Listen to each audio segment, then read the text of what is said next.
के बुतों को पाश पाश कर देगी और क़यामत तक कायम रहेगी। बख्त नसर, जो एक जाबिर बादशाह था, दानियाल अलैहिस्सलाम की इस रूहानी ताकत के आगे ढेर हो गया। उसने अपने तख्त से उतरकर अल्लाह के नबी को सजदा करने की कोशिश की और एतराफ़ किया कि बेशक तेरा खुदा ही खुदाओं का खुदा है।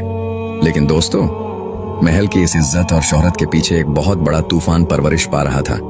बख्त नसर के दरबारी और जादूगर, जिनकी जान तो बच गई थी लेकिन जिनकी इज्जत खाक में मिल गई थी, वो अब दानियाल अलैहिस्सलाम के खून के प्यासे हो चुके थे। उन्होंने एक ऐसी साजिश तैयार की जिसका अंजाम सिर्फ और सिर्फ मौत था। दोस्तों, महल के तारीख गोशों में खुसर फुसर शुरू हो गई। दरबारियों ने बादशाह को दानियाल के खिलाफ उकसाना शुरू कर दिया। वो दरबारी जो कल तक दानियाल अलैहिस्सलाम के जूते सीधे करने के लायक नहीं थे, अब उनके खून के प्यासे हो गए थे।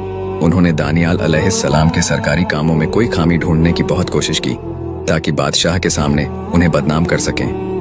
मगर दानियाल अलैहिस्सलाम एक इंतहाई ईमानदार, दयानतदार और काबिल मुंतजिम थे। उनके दामन पर करप्शन या गफलत का कोई दाग नहीं मिला।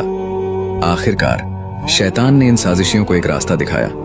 उन्होंने फैसला किया कि दानियाल अलैहिस्सलाम को सिर्फ एक ही चीज के जरिए फंसाया जा सकता है, उनका ईमान और उनके खुदा से वफादारी।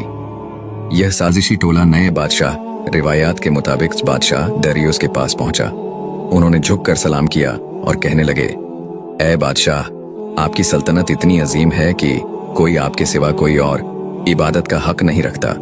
हम सब वज़रा ने मिलकर एक कानून तैयार किया है कि अगले 30 दिन तक पूरी सल्तनत में कोई भी शख्स आपके सिवा किसी खुदा या इंसान से कोई दुआ नहीं मांगे।